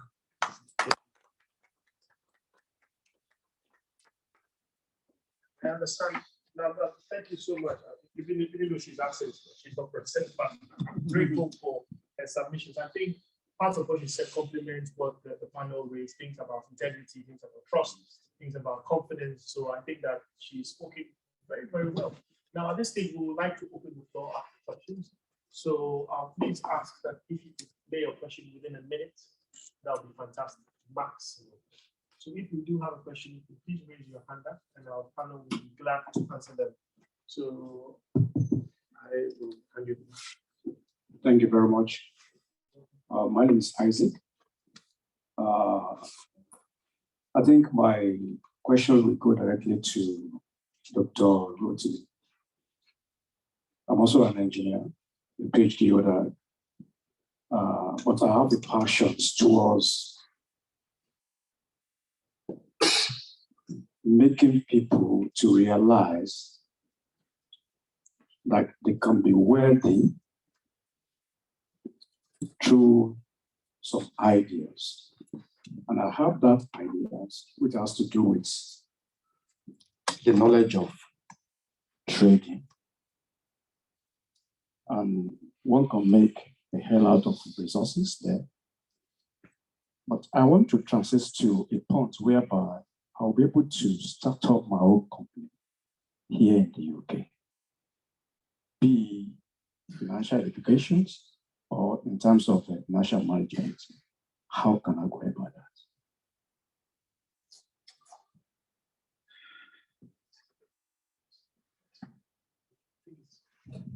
I can speak loud, actually. I have a loud voice. Okay, that's fine. It's not difficult to start up a business at all. It's in fact, the technicalities of it is just registering the company in Companies House or top half. But what you want to do is create a valuable enterprise. To create a valuable enterprise, you have to be able to identify a critical need that you can actually, or a problem that you can actually solve. So something that is valuable. It can be a raft of things. The UK has made a name in creating services, and they've made billions. There's a lot of consultancy firms out there that are making millions. But if you want to really get the attention of the investment community in the UK, you need to have a product. So that is different from consultancy, that's different from offering services. It is an innovative product that solves a need in the market that is a large market. So what you need to do in the first instance is really identify what problem do you want to solve? How big is that problem? And what are you really offering that gives a unique selling proposition, that gives a value add that someone will listen to? Sometimes you might discover that the problem you're trying to solve in a way does not really exist. It's almost luxury. If you think about Facebook, they were just basically trying to create a social network for universities. And then the world discovered that this is a nice to have, this is something we'd like to have. And then it permeated everywhere.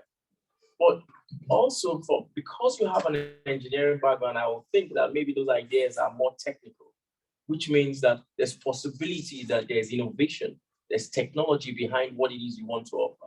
It is all about looking for what that problem is. During my PhD, I was researching on microfluidics. I didn't hear about microfluidics when I started my PhD. But when I got in, I said, this is interesting. You're trying to do something new with chemistry here. And I didn't understand the problem that existed. So once I finished the PhD, I spent 18 months looking for the problem to solve. So we had a research, we had a technology that possibly could do something. We started looking for what the problem was. And then we discovered that there is a huge gap in lubricating oil analysis where what currently exists is very inefficient. And what we could do was productize what we had to have an industrial application. So sometimes you just have to do your research critically. And once you do your research, then you just start to add the pieces together, which is, this is the product I'm going to solve. This is who I'm going to deliver that product to. You understand who the customer is. There's a whole, I think one of the things that you need to consider in the very first instance is almost something called customer discovery. On finding out who your customer will be and finding out whether that customer has money to pay you in the first instance, or if they don't have money to pay you, who's going to be the end user? Who has the money to pay you? Because those are they can be two different people. Our end users are not people that use our technology, are not the people that have the money to pay us. So we have to look for the people that have the money to pay us and then speak their language and then communicate to them and say, right, these people need this product, but you have the money, you have to pay for it. And those people that need the product might be the influencers for the people that make the economic decision. So all of these things are under customer discovery. You have to be able to embark on that customer discovery journey and really understand what problem you're trying to solve, who you're trying to solve it for, how you're going to be paid for it, how you're going to deliver the solution to the people that have the problem. And then you then start to say, right, okay, I think I have a semblance of a business proposition here. And then the journey just starts at that point. Thank you. Right. Yes, I'm just mindful of time. Most of us didn't come in. Yeah. Right. Thank you. Thank you. Thank you. I'm just mindful of time. So I'll accept 2 questions in the house. Beyond this session, we're going to have networking. So if you have a specific question you think you may want to point to a particular person in the panel, please feel free to do so. So I saw a hand up there. Yeah. Thank you very much for the presentations. This question is specific to. Can you please introduce yourself? My name is Jeremiah. Thank you. Pastor San, you mentioned something regarding having a lot of experience back in Nigeria and then making that transition here in the UK, and then just getting a foot in through the door. Initially, when you do that and your foot is in the door now, how long would you recommend you stay within that entry role, wherever that might be, before you transition into where your skills will be better utilized? Thank you very much for that question.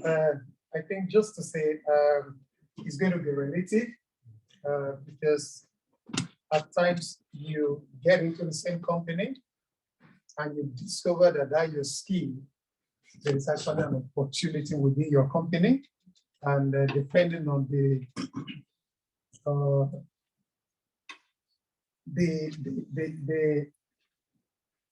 opportunity that's available within the company, you can actually transit within. Secondly, there may be opportunity to transit outside, because one thing you really want to avoid, because you're just coming into the industry, I know it's not a one rule for everything. There are people, they move into a company, another 6 months, they move into another one. That does happen. But also you need to look at yourself, and you need to look at, because we've seen situations when you get into a company and based on everything we have said today, based on your integrity, your honesty, like the lady said again, your hard work cannot be discriminated. And you discover that over time, some people just identify that you are good. You understand? And they create role for you. You actually say you want to go, they don't want you to go. They will say, what do you want us to do for you to stay? And then you've got the opportunity to say, create that role for me. Now they will do that. So there's really no feast time. Like me, I've always spent 5 years before I move away. But that doesn't, I know there are people here, they probably spend 1 year, 6 months. They are flyers, you understand? Because the other thing you want to avoid is that difficult question, really, you understand? Because he will tell you and they will tell you, you know, these people, they all see you, you understand? They will tell you, it costs money to employ somebody. Because these are some of the things they look at, because you're very good, you're qualified, but somebody will just say, are you not sure that this person is just looking for a stopgap? Yeah. Will he really stay? You understand? Because you bring a PhD to apply for, what do you call it? A technician job. There's nothing you're going to do that will make him to apply. You know you're not going to stay. You just say stop. You're just looking for money. So yeah, there's really no feast time for that. I think depending on the yourself, what you want, the image you want to create, I think that really will be your driver. That's what I would say. I can't tell you it's 2 years or 1 year. So like, okay, thank you. Yeah, all right. Oh, wow. If I look at your CV and you spent 1 year here, 1 year here, 1 year here, I'm not calling for it. It's not happening. That's because it's just too short. There's no loyalty to any company there. So you're moving around. So I will not just spend 2 minutes on the CV and move on to the next person. I want to see that you spent 2 years, 3 years, 4 years in a company. Then I know that, okay, that person has the possibility to stay. That's how I will look at it. My answer is not about me, it's about my husband actually. So he's a doctor and he did his master's in what do people do your master's? Business administration, MBA. MBA internal of that one. So that's so that's the master's degree, right? So when we started, you know, he went into clinical, obviously, and all that. So then I also said, this MBA, how far, you know, and all that. So it was like, yeah, you know, we're doing, he just kept working. Fast forward, where he is now, he's a partner with GB Practice in Peterhead, right? And he entered as a partner and all that. So he started, you know, when they're having like their partners meeting, when they're doing maybe like people side of things and all, it was naturally like, you know, helping, and, you know, they could see that there's just something, and then, you know, they knew that, okay, his master's is in the MBA part of it now. He's literally like leading things around like the people management and, you know, how managing the business, if you get what I mean, and all that. So what I'm trying to say is sometimes it might not be, maybe I'm waiting for like 1 year or 2 years and then I now move, like they're saying, but it could be when you're in that role, maybe you have a desire to maybe do a particular role and you see the opportunities, or, you know, volunteering, take it up, you know, invest, you know, partake and all that. And eventually they might, like he said, they will create. Because one thing I think the locals appreciate is when they see value, they really would not let you go. As in, and what I've discovered, they will pay. They will pay you good money for value. So start by, in a way, give it free is what I would say, you know, oh, how can I help here? You know, he'll stay back and look at their books and give them some ideas and all that. So now he's probably one of the youngest partners, but he's, you know, in that, it was like it was created and, you know, all that. And then in my organization as well, I've got a team of 6, and one of the second to the last person I employed, she's just, I don't know, I have just taken to her because, I've taken to her so much because, you know, maybe I'm talking of more strategic decisions now, whereby it's not just about looking for customers, it's about how do we change our processes, how do we, you know, she is saying, okay, make sure you book a meeting with me. What you were saying something, you know, she's offering me as in, and I'm like, this is not even what you're really, you know, employed to do, but she's offering value and all that. And, you know, she had a 1-year contract, and now in August she'll be retained, and I can't even believe what I was offering, because I'm like, I want to offer myself what I've just offered you, because for me it's about the value I know this person is going to bring for me, you know. The role we took her in has totally changed, you know. In a subtle way, she's almost like the boss of the other people that have been there earlier before her, because those ones are just sticking to them. They're all good, don't get me wrong, but you could see that there's just this extra thing, you know. She wrote her own marketing strategy for us. Okay, how can we do this? I think we can target these people. It's just value. So that might be a way to, you know, kind of look at it, not necessarily time. You get what I mean? Okay, thank you so much. Thanks. Good evening, everyone.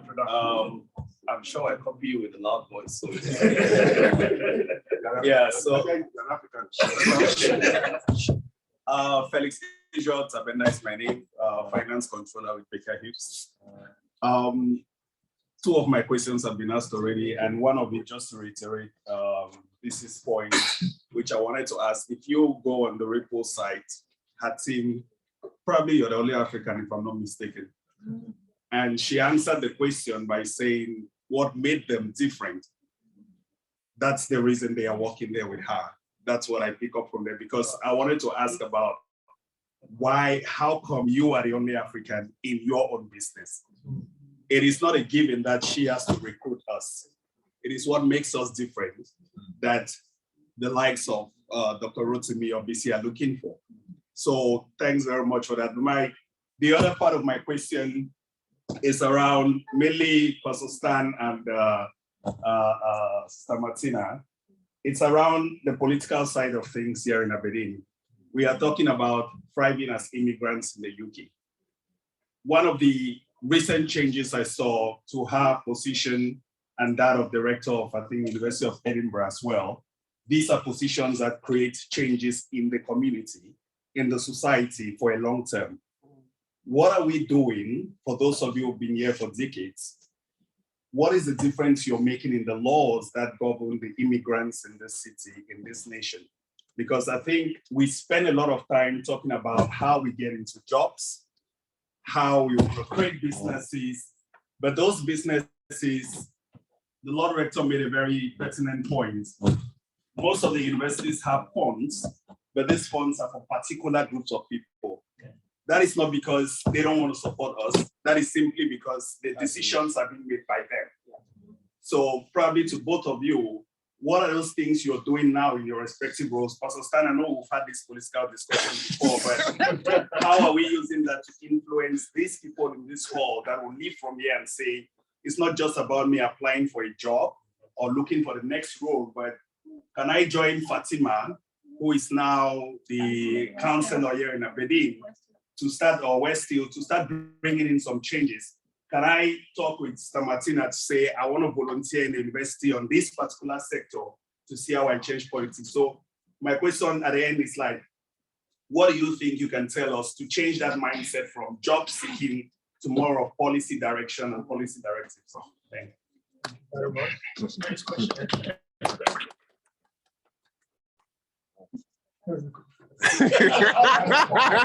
Who go first? Just go first.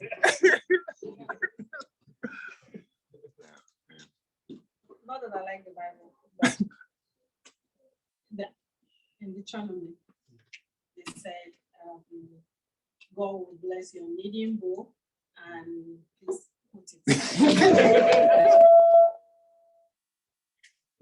So what it means is that your gift make room for you. And when you go somewhere, after you've lived there for more than 3 months, you're no longer a visitor. I found my voice. I know I had it, but over time, I knew that my voice carried weight. It was significant, and I could influence decisions with just my voice. Not just blabbing, but saying things that are reasonable, things that need changing. So you talked about influencing policy. You can't influence policy sitting in your room. You talked about changing decisions. You cannot change those decisions without being in the table where those decisions are made. So the first thing is put yourself out. Before I made up my mind to contest for rector, I told my husband, I said, I can do this, but do I want to do this? And he said, go and speak to your mentor. Pastor Chris is my mentor. And I said that, fear, where do I stand? He said, Martina, you can do this, you have it. I wouldn't be rector if I did not, first of all, put my feet forward to contest. And if we want to make decisions or influence decisions, we have to start from the grassroots. We have political parties. I'm a member of SNP. I have registered, I've been paying dues for years. I didn't do that because I wanted to contest election. I did that because I wanted to know who was the ward chairman, who was the councillor, who was the MP, MSP, and what were their portfolios. My interest was respiratory, asthma. So who made decisions that affected me at that level, at the NHS, even down to ARI? I know all their names. And for me to make that influence, I go to talk to them. I book meetings. So for things about us here, I have already started. I spoke with you about the hardship. Yeah. I said, okay, cost of living crisis, the government has allocated funds for their people. How about Nigerians without recourse to public funds? I have asked for a meeting with the minister. I said, I don't know what the Scottish government has been doing. I'm here now. What can you do for my people? But then a tree cannot make a forest. So now I have to look for the backing. Who are the leaders we have here that can stand up to say, I'm talking for Nigerians, I'm talking for Ghanaians, I'm talking for Malawi, Asians, whoever, because we cannot influence decisions if we don't have a unified voice as people. So we have to first of all have that representation. And then we go to where the decisions are made, and then we can influence it from there. So please, you have an interest in politics, you don't have to be a citizen. My friend Bina is a councillor. She's not a citizen. Just put your foot forward and start from there.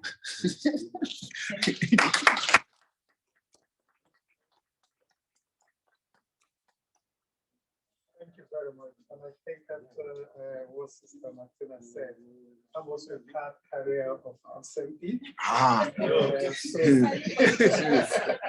So, and it's good to hear. We're going to meet Jackie together. So let's go together. Yeah, like you said, I'm not ready to contest for politics either. So, but I decided to join, like you said. And again, you know, when you were saying it, you actually gave some examples. Let's just get involved in little ways we can. Put ourselves forward. Because this is the culture here. These are the way people do things, you know, attending meetings, you know, networking, getting involved in those little things from school, even within your school. At the moment, recently, I pick up a role in my company as what do you call it, as regional team lead for corporate social responsibility. It didn't add any money to me. Yeah, Thank you for saying that. So I only took that on because I believe it was a global opportunity for me to have a voice. Because, like, you know, what's happening in our community, being driven through certain things and all that stuff. But the only way you can make different, like we say here today, is get involved. It's not going to be easy because you got so many things to do with your time, but the little you can. So even where you are just as a student, register to vote, you know, get your name out, let your name be in the electoral register. Let school stop the same question from your children, don't just dump it away, respond, get involved in it. So by that little you are doing, and also, I know a lot of us want to work in the oil and gas industry or be director, but there are times that maybe yours is mine just to take up a job at the city council. Take it on, because those are the people that build career all through. Because you need to be in the city council or to work with government before you become the permanent secretary or whatever they call them, you understand? So I think it's just getting involved. Just, I know money, all of us, we want money, but there may be something, decision we need to take. She'll tell you that you need to go initially may not amount to money, but it's just to give you that open door. And eventually, as Sister Martina, money will come.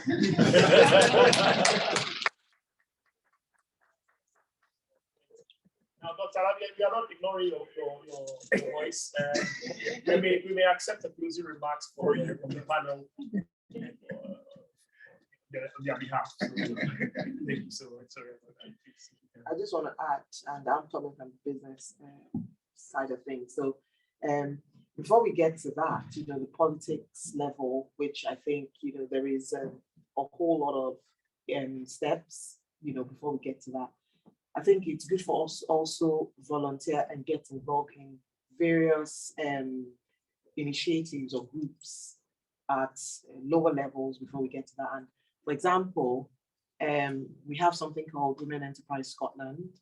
Obviously, this is business focused now, and I'm quite passionate about supporting women in business. You know, I support men as well. But, you know, it's just for the record. No, for example, I'm very serious. I support both men and women, but I just have this thing for women because, you know, a lot of us with children and all that, there's so much more to us, you know. So there's Women Enterprise Scotland, and that group, what they do is they empower women-led businesses to flourish and grow, and any challenges that, you know, they're facing, they take it to Parliament, you know. There's another one called Association of Scottish Businesswomen, which I was a member of the committee, you know. So they're all this, and I joined mainly to kind of find out what are you doing to ethnic minorities, because the board, all the levels were just locals all the way. So how would you support my business when you don't even know maybe my struggles, or, you know, you don't even know. So how are you? So that's kind of how I joined that. And just by joining that, I realized that they have no clue the struggles for women in business. They have no clue. And they really want to know. you know? So there are all these things that, yes, yours might be men thing, or it could be engineering group or whatever, you know. There are all these different groups that actually lead to that level where you then have that platform to, you know, maybe speak to the MP or whatnot. So if you can find out, you know, volunteer, there might be in engineering. I'm sure there's this app there, UK, African, you know, for engineers and stuff like that. So those are, you know, places that we could join, you know, when we see, okay, there are issues, there will then be a volunteer that will then take it to them, Martina and Pastor Stan for us, and then, you know, the second. So all this kind of adds up. So it's not just about saying, oh, I have to, you know, maybe I want to run for a role. It's not necessarily that alone, but it has to do with all these little groups that you can maybe lend your voice, you know, help them to even see how, you know, like, you know, there's some charities that are there for, you know, maybe like autistic children, or, you know, so many things, so many charities that I know I'm involved with as well, that when it comes to Africans, the struggle is even different again, you know, and it's good to see, you know, people like Serenity, which is, you know, African-owned NGO and things like that, that is really, really, you know, making a wave and all that. So all those kind of little pockets of groups is also good to kind of find out, join, you know, lend your voice, be a partaker in there, then it leads to the main political lines. Thank you so much. Thank you so much. We'll close the line of questioning, and we'll kindly ask for a closing remark from a member who I quickly nominated. Dr. Lami, please, if you could give us some closing remarks, and we will lead us into a charge for action. So I think on behalf of myself and the rest of the panelists, I think this has been a great session for us. We have fielded good questions, and I hope that the answers we have given to these questions actually are impactful and thought-provoking for people to be able to take action and go on from there to actually be successful. Because let us face it, once you leave where you're from, once you leave Nigeria, once you leave Africa, and you relocate to somewhere else, you really want to be able to plant yourself in there and then succeed wherever you are. And you have to be able to have a mindset shift to say, right, this is what I want to achieve in this new location. And then establish yourself in that place by really trying to embed yourself in the ecosystem. It is only that way that you can begin to take advantage of the opportunities that exist within the environment. Do not be afraid to really speak to people. Do not be afraid to communicate to people. Do not be afraid to ask for help. Because if you ask for help, you will get it. You said, ask and you shall receive, seek and you shall find. And that is what you really have to do. Just to summarize what we have been saying here, you have to put your best foot forward. You cannot do things half-baked. You really have to put your first foot forward. You have to be proud of who you are, and you have to be intentional about wanting to get success. And once you do all of that, I'm sure you will be successful in where you have come. Thank you so much for your time. And I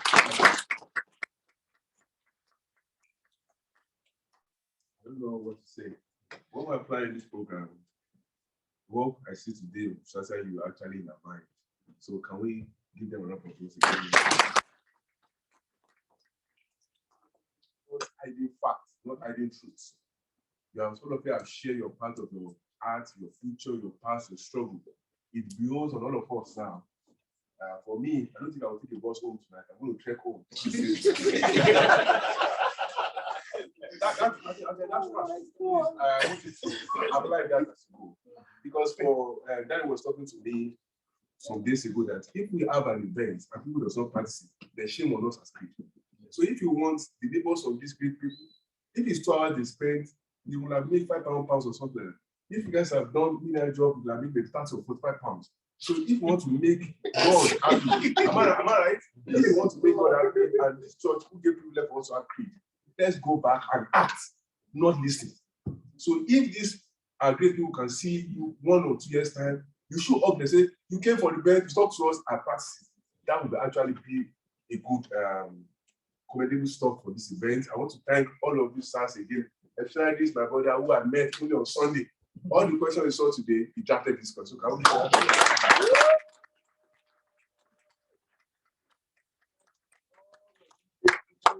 Sister BC, we're waiting to see possible here, the Pastor Stan, and we've talked a lot in the university, and we are also Sister Yekemi. I'm sorry for saying sister, you church man and all of that. So thank you very much. And limited people, all of us, thank you very much. Thank you for coming. And please don't come late. Thank you very much.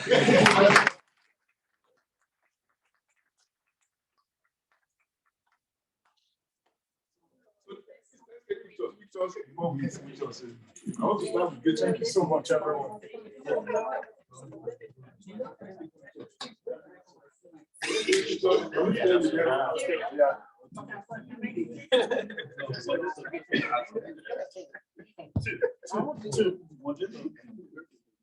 So we just have one more thing to say. Yes, I can just project my voice. Okay. So we're saying that, you know how we finished talking. So if you ever think you need advice or you need support, we cannot assure you that we'll give you 10 hours a day, but bits and bobs of advice or anything, please don't hesitate to reach out.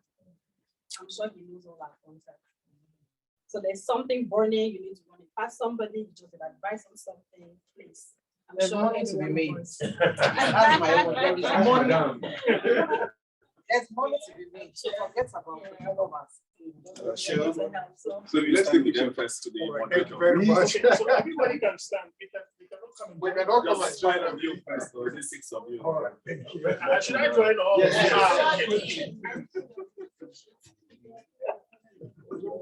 Maybe I'll shoot the SFP. Okay.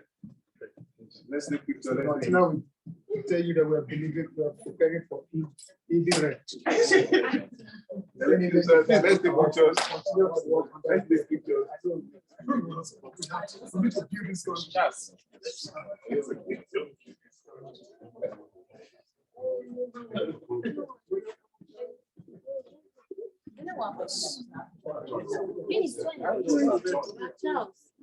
Join. This president. Join.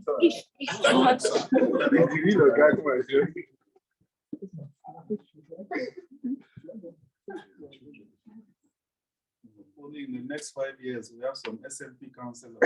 Amen. Amen. It is not any amen. Join.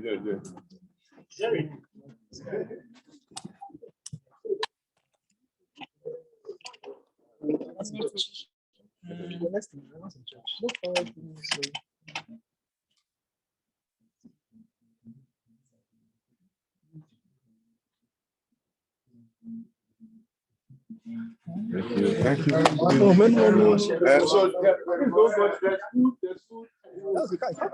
That's snacks. Thank you so much. Thank you.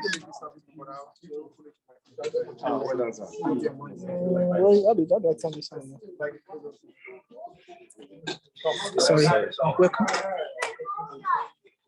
Wishing you.